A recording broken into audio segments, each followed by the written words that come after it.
Hey. We are back for another episode of Coach to Influence. Today, we've got Chris Walcher. He's going to introduce himself in a minute, but if you don't know him, he is the author of the longest titled book in the world. It literally took somebody 3 days and a PhD to get through the title. There it is. Corporate Casual. Stop trying to be someone else in sales. A no BS guide to selling like you actually give a damn. And I've talked about this forever and a day. Belief. Coaching to belief. That's how I got the nickname, the Ted Lasso of sales. But I brought Chris on today because it's not easy to get that sense of belief, that sense of just being yourself. I know for me, I wore the mask of a salesman and I thought it was just being myself for the first 10 years of my career. I know guys that have been doing it 20, 30 years, and if you asked them to be themselves on a call, they just couldn't do it. Nothing. But I think today's seller, today's buyer, today's marketplace demands more than just somebody that's good with cliches, has a ton of dad jokes, comes with this model or persona, Pleasant Company excluded, of course, but comes to the table as their authentic selves. And I think now, in order to succeed in sales in this day and age, you need to crack that code. You need to crack it quick. So I couldn't be any happier to have Chris on, introduce himself, talk about the book. And for some of you sales leaders out there, learn how to actually coach these things. Because to me, they're a bigger difference than any product, feature, benefit, helping your kids believe in themselves and being themselves. I mean, please, I can do this for days. Chris, the floor is yours, my man. Well, shoot, dude, you stole my whole opening script with that, I know, Joey. right off of your LinkedIn page. I was like, Come on, good man. thinking now. It's the first three I chapters of your book right appreciate there. you. First of all, Joe Fontana in the house, longtime fan, longtime follower. We communicate not on a recording platform quite frequently, so it's nice to shake it up a little bit with you, man. Thanks for having me on. Little bit, Neff, little bit. Come on, here and there. We got some here and there's. I like it. So, what's up, everybody? My name is Chris Walcher. I am the Vice President of Sales over at Cedar Financial. Essentially, we are a full-body national and global accounts receivable management firm. And to Joe's point earlier, yeah, man, I came out with the book. And to highlight one of the points that Joe mentioned earlier is the confidence that I had to even think that I had a book in me stemmed from really me locking in the understanding that I have no idea what I'm talking about. And I think that that's the most brilliant benefit to leverage inside of your mindset in sales, because look, dude, in sales, people like working with people. Buyers like working with human beings of sellers.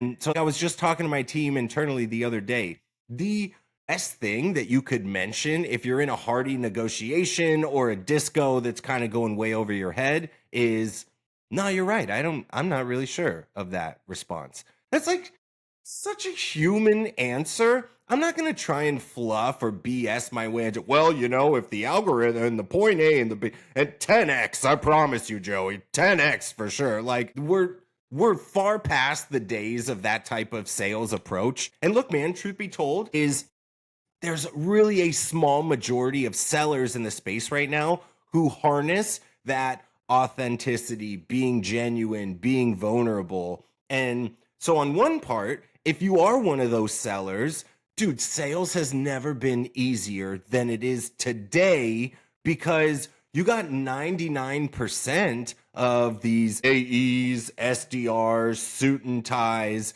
that are just going to run a gimmick on you over and over. They're going to give you answers to questions where they have no idea what they're talking about. And so leaning into stop trying to sell like somebody else or everybody else. Find out who you are. What's your pocket? What works for me in sales, not the same for my guy, Joe. What works for Joe in sales, not the same as me. And, sprinkle in a little bit of psychology, sprinkle in obviously the strategy. There are some grassroots things that all sales agents should have an understanding of, but tie all those things together and all of a sudden, voila, I published a book, which still sounds crazy. So thanks for that, Joe. Anytime, my man, anytime. You spoke of something that's always struck a chord with me, which is honesty and authenticity. And I think it's so easy to create that label and that cliche of what authenticity is. But you hit the nail on the head. Sometimes authenticity is, hey, I'm an idiot and I don't have the answer to that. Yeah, man. You're asking the wrong guy. Ted Lasso of sales has as much to do with belief as it does not needing to know what a product does or a feature or a benefit. There are systems engineers, there are pocket protector, code writing nerds Yeah. that can bring across that gravitas you need by not having the answer. I used to deliberately train guys into you are a generalist. You don't have the answers, and I don't want you spewing them if you do. Yeah. There is somebody there that will build credibility, drive rapport, earn trust far more better than you can because they actually speak the language and you're just translating the funny pages. Yeah, pretty much, man. But that's such an important pocket. That translating the funny pages is such an important pocket in sales. And that's why I lean into that mindset that I have no idea what I'm talking about. I'm just trying to hang out, build a relationship. If for whatever reason you think there's value in whatever my intent or angle or the nature of the discussion is, then heck yeah, man, I'm going to leverage it. And to that point, if we're rapping and I'm able to identify or you're able to identify, like, hey, man, this ain't going to work, I'm not going to CTA you, click my link demo. I'm going to say, hey, you know what? Really glad that we got to hang out. I'm going to keep following you. I'll put you on my vision board, but yeah, go and find a solution that works for you. Like, we don't need to belabor this. And I think that's such a real thing.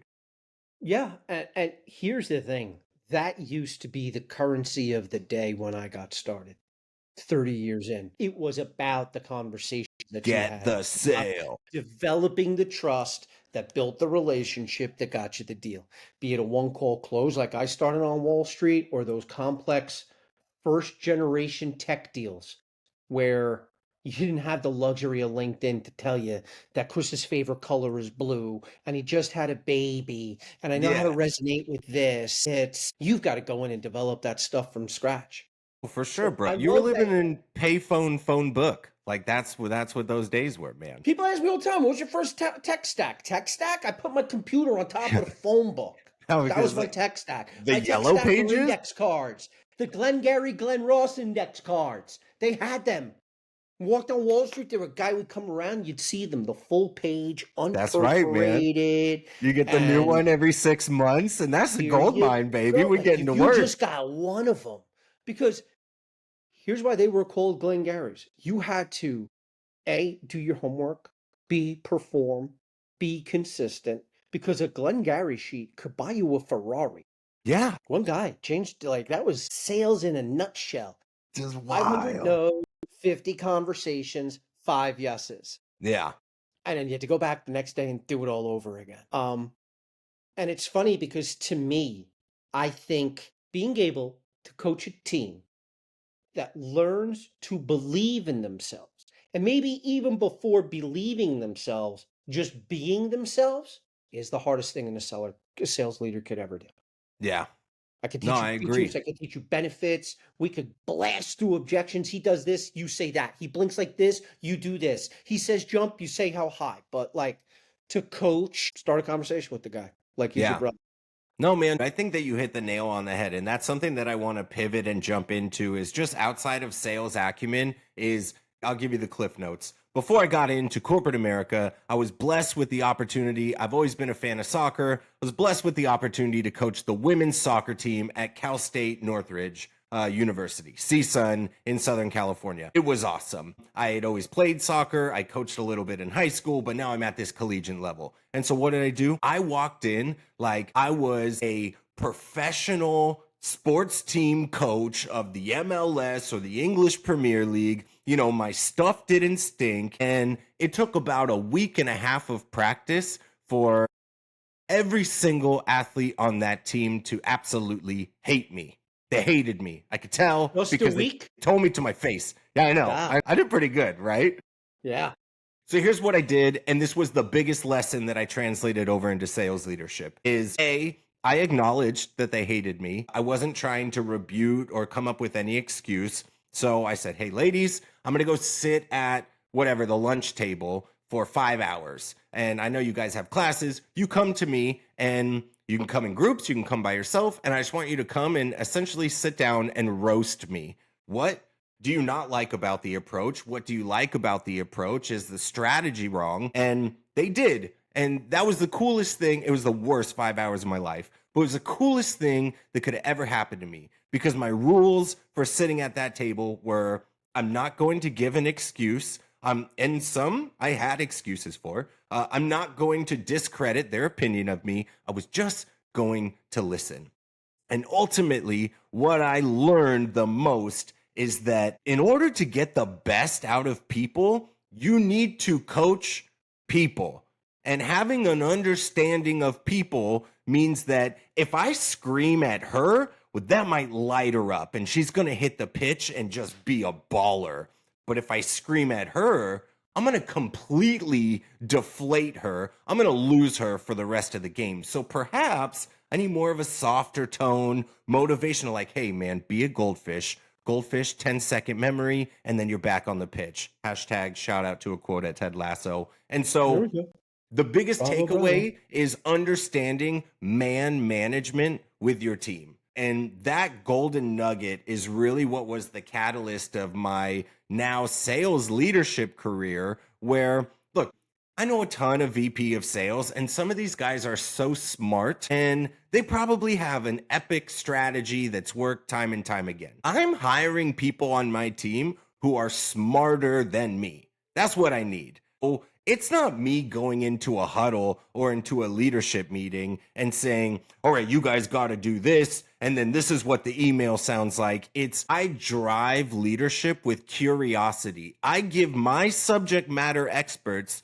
the opportunity to be the expert and tell me what I need to do to support them in being the expert. Meanwhile, making sure that my tonal approach, my dialogue, I could be silly with some people. I need to be a little bit more serious with some people. Some people I need to crack a joke just to like break the mood for a minute, and then we dive into. So all of those different strategic approaches are on the basis of an understanding of psychology. And ultimately, we all have the same mission, dude. How are we going to make a boatload of money? And how do I support You're you? in sales for the money?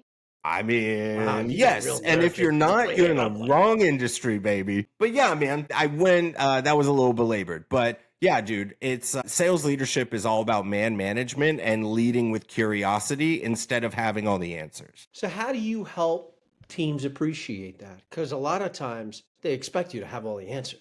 Yeah. You're the end all Well, be all. The Obi-Wan, you got the beard to prove it right there, my man. no, You for got the Ewan sure. McGregor vibes going on. How do you help them help themselves? So one is I, in any one-on-one coaching, in any group coaching, am always incorporating negotiation tactics like open-ended questions, right? What's an open-ended question? It's any question that you ask where the answer isn't yes or no. So if they're coming to me with like, hey, I'm having trouble breaking into this new market, I won't ask, are you doing this? Well, did you do that? I might ask an open-ended question where it's like, well, what do you think that you're doing wrong right now? Or what do you think that you're doing right? Allow them to elaborate on what they're doing. And so in those scenarios, look, I've been around for a minute. I might have the answer. But if I learn anything from dealing with my kids is that if my kids think that the idea was theirs versus the idea being mine, they're going to have way more buy-in to their idea. So I use that reframe of a discussion where I may provide sprinkles to help them get to, hey, this is probably the best approach.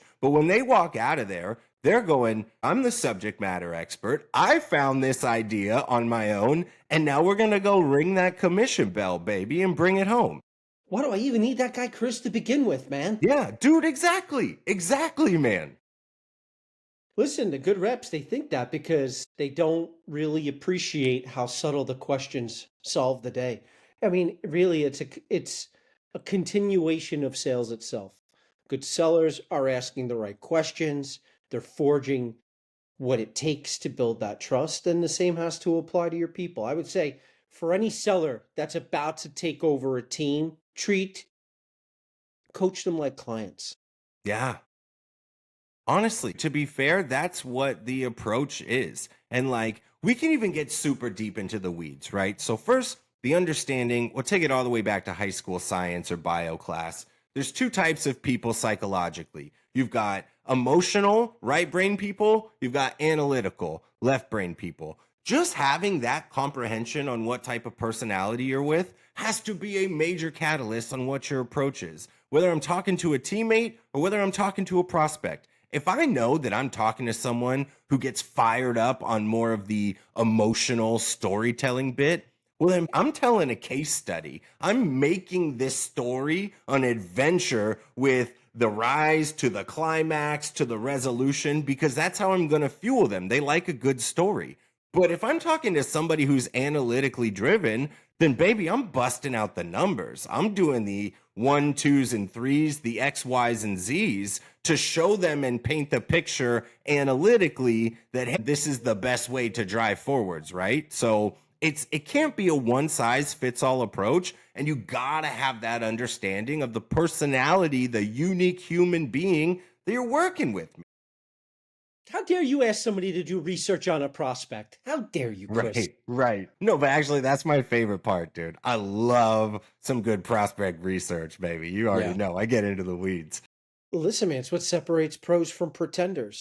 Yeah, I love all the tools at our disposal today, man, because when I got started, it was you spent phone calls figuring that out, or yeah. you had some boots in the ground that could do the research, or you paid thousands for it. No, for sure. But dude, I almost feel like right now we're so blessed to have all these different tech stacks from lead gen to enrichment to intent scoring to finding out what are the signal measure. Like there's so much that, to be fair, is pretty freaking overwhelming, It dude. certainly, It's so certainly is. overwhelming. It's hard to pull the trigger on any one of them because they're all kind of doing the same thing, but there's the value prop on this one. Here's a key differentiator on that. Dude, it's like it's great. We're so lucky. AI, hashtag awesome. Thanks for coming into our industry. But at the same time, you can get that, what's the expression? Analysis paralysis pretty quickly. I was just gonna say, like, sellers have always, and correct me if I'm wrong, the majority of them are always looking for a reason to not get on the phone. Yeah. So, I mean, now, yeah, analysis paralysis is more a thing now than it's ever been. I was talking to an SDR the other day, like, I know this, I know that, I know this. Here's what I don't know. Here's what you don't know. You don't know anything because you haven't picked up a phone. Yeah, You have man. not put 10 minutes in their calendar. Um, it's why Dextigo has done as well as it has, because for all of the tech stacks, for all of the tools, guys don't know how to have a conversation. You might be able to communicate, but you can't conversate. And those are two different things, 100% especially different. today with young SDRs. Spot You can on. hand them that magical, mystical tech stack that they can point, click their way to all the meetings they need Yeah. and never have to have a conversation. And that is the one core traditional sales technique that will never die. If you're spending time on the phones, you're doing the right thing. And especially if you're starting out, if you're new in sales, everybody's got this old like, I don't want them to say no. Get out Like, of sales. dude, Like, it's I a don't know what you're rejection-based talking about. business. I tell kids all the time, like, you don't have the pain of having to go to a bar to find a girlfriend or a boyfriend or a partner or whatever kids are calling it today. Yeah. You walked into a room, there were 1,000 other guys there for the very same reason, focused on the very same person, and you had to come correct. You had one chance, and that is sales in a nutshell. I see That's these it, kids with man. all of this data, all of this knowledge. It's the reason your book resonated with me, because for all of the technology that we have given this generation of sellers, what they don't have is the ability. Hello, Yeah. I'm Joe. It terrified me when I had to do it 30 years ago, but Dude, then as and now, you won't got a choice. to be fair, and in some part and parcel, I can't even fault them. Like, look, I'm 35 years old. The text message world and where that was the main vehicle of like friend to friend communication, that probably started when I was about in 8th grade, right? So we're built, even today's youth, like that generation, None of those guys know how to have a conversation with each other. It's just built on like inappropriate means, thumbs up reactions, and LOLs. Like nobody is having a tangible conversation. And so then they do go, you know what? Maybe I should get into the workforce. Let's see what the hell an SDR does. And you're expecting them to just slam it home, give me 100 dials during the day. Meanwhile, everybody's just so friggin' sensitive. 100 dials. These kids refuse to have conversations. Yeah. I've been told by members of my own team, dude, calling a guy is disrespectful. Yeah? Paying you is disrespectful if I can't have a conversation Yeah, with you. dude. There's no such thing as objection management in that world. It's someone tells you to kick rocks, you go, yeah, you're probably right. Now, And then you put the phone down and sulk rather than getting back out there, man. How many no's did you get before you hung up? What do you mean? I just got the one. I still do this when I put out my cold calls is I'll set a number of how many people I want to tell me to go kick rocks. Every now and then I get a yes and I'm like, that's dope. All right, meeting booked. We're moving forward. But I'm out here trying to chase 70 no's today. So I'll take in my yes. I'll send you that email, but I'm getting back on the phone because I need somebody else to tell me absolutely not. Like that's the stuff that fuels me. Yeah, you'd be surprised. It's tough to coach to because back in the day, that was the name of the game. You can easily say, what's sales like? Sales is like being at a bar Yeah, Saturday night. that's right. That's it. Sales is a club on a Saturday night, and you don't want to go home alone. That's right. You got to know who your Easy ICP then. is, even at the It bar. was easy then. Yeah, you had to do your research. You had to know your ICP. And so it was easy back then to get somebody to be themselves. Yeah. Hey, man, what am I going to do? Hey, listen, here's a stack of index cards, or here's a list of people that you're going to call today. Just be yourself. Your job is to get them to have a conversation. That's it. And that's how you trained a guy back then. Show me you can have the conversation. No and way. I'll teach you how to have the most meaningful, substantial conversations that you can have. For sure, man. Now it's a completely flipped script. For example, Dextago, 20 years ago. Let's assume we live in a world that AI has been around for 30 years. 30 years ago, if I told somebody, here's a tool that's going to teach my sales team how to have conversations, they'd be like, why are they on your sales team then? Yeah. Why is Wait, that something you got need to 10 teach them? guys. You got 10 guys that are afraid to pick up the phone. You have 10 guys that don't know how to have a conversation. You have 10 guys that can't pull the needle. Well, what's my budget again for those 10 guys? Dude, it's a bit, yeah, 100K each annually now, plus like, OTE. Yeah. You could bring in SDRs. Last team that I led of fresh-faced SDRs, there wasn't one that could have a conversation with me. Yeah. And this is going to be the best conversation you're going to have all year. This is you at your absolute best having a conversation with me. Dude, I've never wanted to throw It's a myself out of different the world. window. I bet they would light you up with hilarious memes, though, for sure. Oh, yeah, Those if you texted away with them, like text. Let's text each other before the interview, and then you come in and it's crickets. Yeah. So as a sales leader, as a young 35-year-old sales leader, which is still young Sounds as sales silly. goes. When you put it that way, it sounds ridiculous, but I own it. I'm here. Listen to me, it's more power to you. How, though, do you help sellers? Let's talk to the young sales coaches out there for a moment. You've got teams that are scared of their own shadow. They couldn't spell it if you handed them the I and hinted at the T. What are some things they could take away now that will help them help their teams just be themselves? Yeah. Because you've never had a more educated, knowledgeable seller. 100%.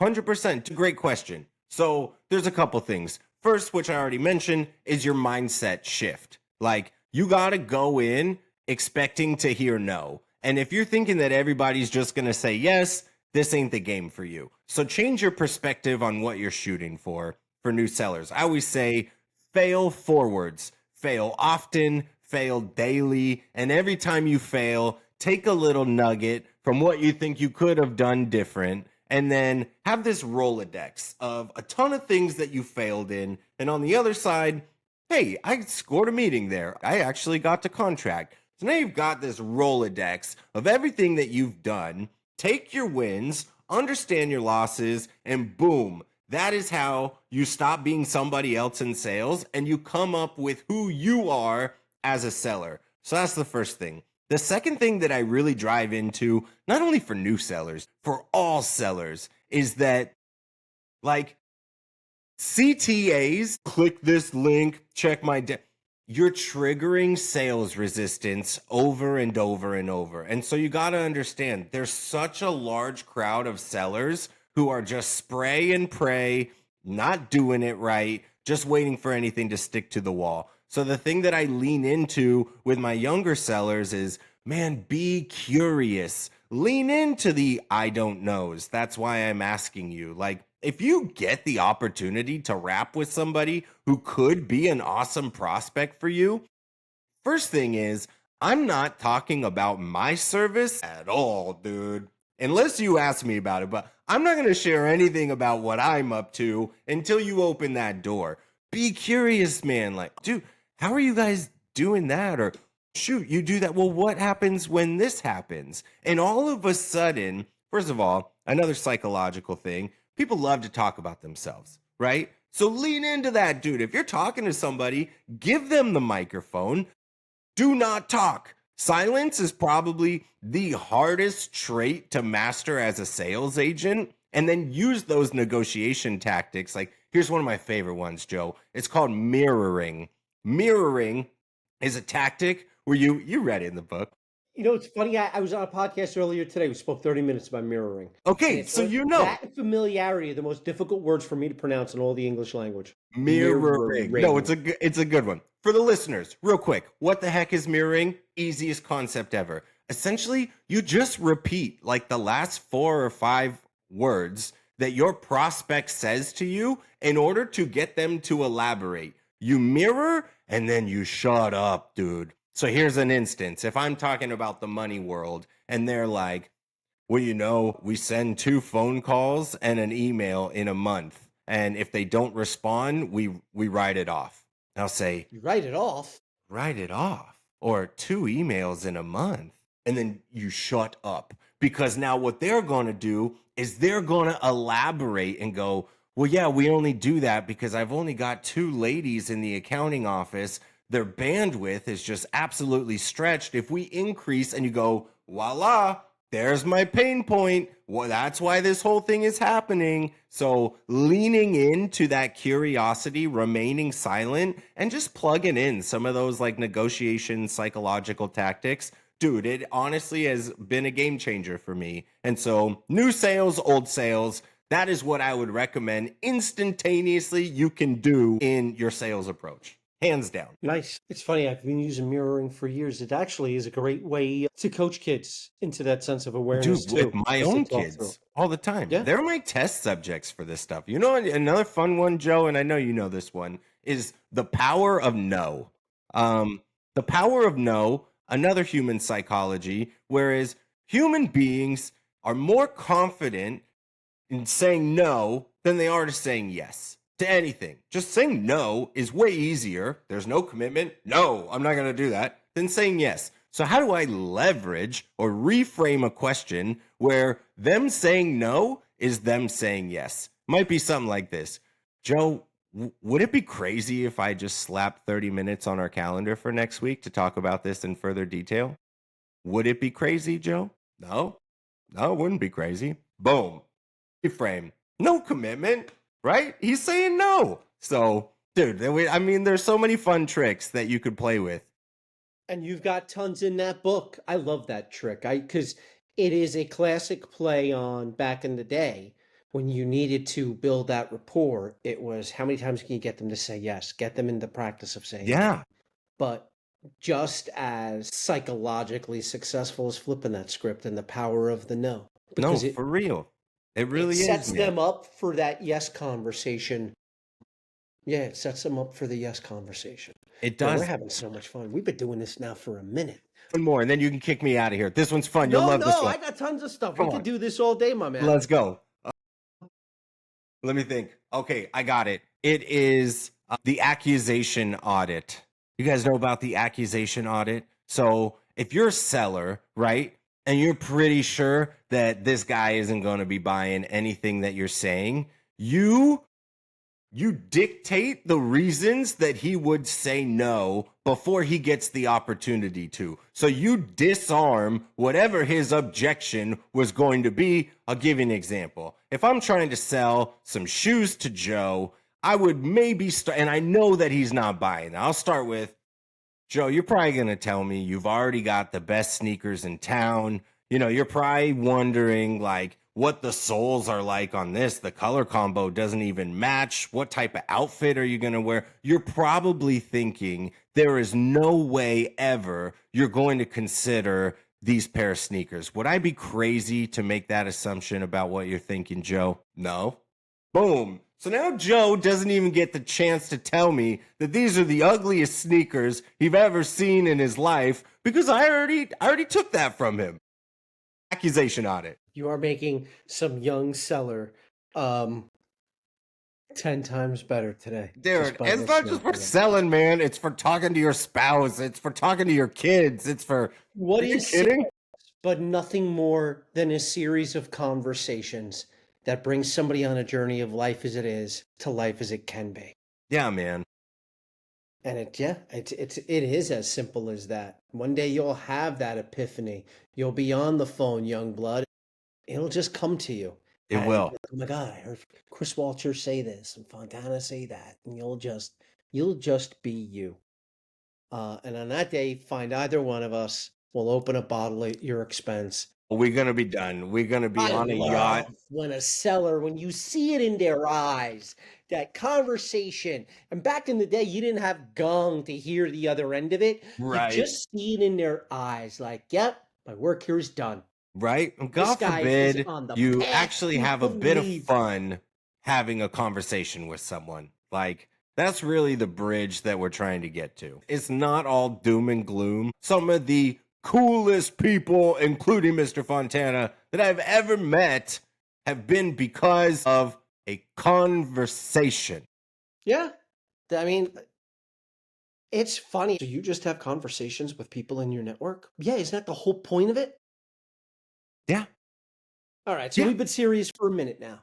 Okay, let's get goofy. What you got? Let's get goofy. So you got a young team, young sales team. What is the current pump up song for a big pitch or a demo for you or your team? Man, what is the I know current... you like those. I know you like those stand-ups up with some music. I wouldn't be surprised if you took out some cardboard and did the worm. So what are we No, you listening already to? know. All right, what's my pump up song, right? In any circumstance, the pump up song has to be Rocky, right? Rocky theme song. Like we'll take a tour outside and just kind of run the staircase into the building just to get the blood flowing.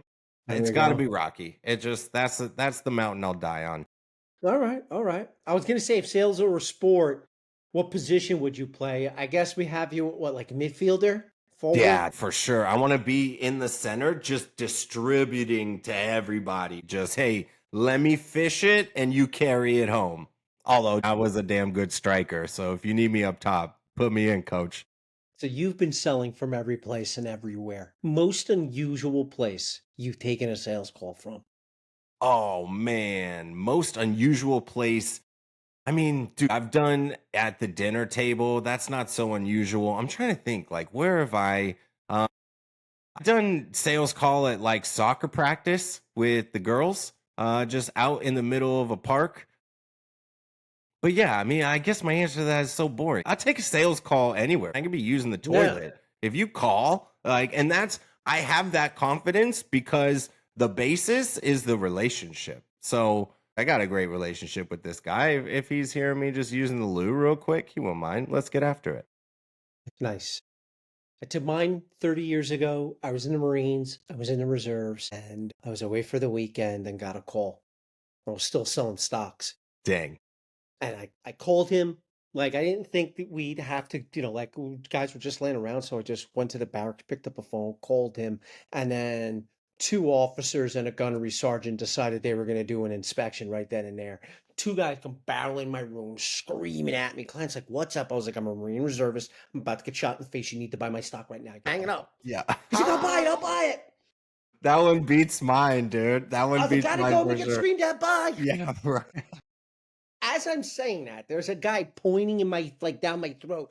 Get off that effing phone. Yeah, We will kill you dude. where we stand. We don't care what your job Some is. Full Metal Jacket sales activity Yeah, a there, little dude. Full Metal Jacket. I'm like, the stock is trading off of 32 and an 8. I think I could get this in for a 16. I just need you to pull the trigger now before I get shot in the face. Yeah, you're literally going to lose this opportunity and me as a contact. Yeah, like, Say they yes, throw me in John. jail Say if you yes. say no. Do you not hear these guys say they're going to throw me in jail if you say no? Oh, well, if right, it worked, so- I bet I could pay my wife to pretend to be a drill sergeant, and I might be able to recreate it. Pretend Just, or yeah. pay? I You don't mean, have to pay her, and it she ain't wouldn't be pretending shit. much of a stretch.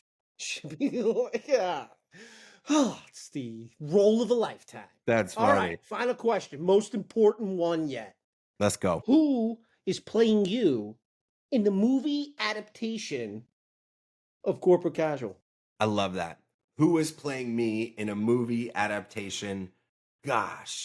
So I gotta just shoot from the hip. This is the first name, and I feel like I've answered with this name before. I will preface, I don't think there's a likeness. So they may not look a lot like me, but I'm probably going Colin Farrell. Colin Farrell. I I'm would have going given you Colin John Farrell. Krasinski. Oh, Jim that from I The mean that Office. one where the like, dude, he would actually do a lights out version of me. You know what? I think Yeah, so. John Krasinski might be a better answer than my own answer. Look at me. Look You know at what? me. Can I? Yeah, I want to phone. I want to phone in my answer and pick up the sub card. I'm going with John Krasinski. I think that's a great Okay, my answer. man. Listen, it's a good one. You got the same vibes. You got the beard going on. Yeah, The flannel shirts, screaming Scranton. let's go. Let's go. Oh, man, this was a I'm thrill. always I can't screwing with my coworkers as well, so Yeah, it's there's perfect. that. I got a Man, couple I love. Dwights on my team. You gotta show them some love from time to time. Yeah, you've got to prank teams every now and then. That's one thing. I wonder if I could still do it. So my prank, I did it hundreds of times. I think I was telling you, I've trained over 2,000 sellers in my career. You've been out there, bro. Easily 200 times somebody has fallen asleep at their phone. My man, I think the last time I did it was in 23 because I hadn't seen it. I was shocked. Yeah. Like, everybody's talking. I was like, shh. They're like, no, Fontana. Everybody shut the F up. Yeah. Billy's asleep. Let's go. Wake him up. Nobody's waking up Billy, my man. Yeah. Somebody get me duct tape and a telephone cord. You'll find both in the closet that nobody goes in anymore. It's a spiral cord, and get me any type of tape. Love it, dude.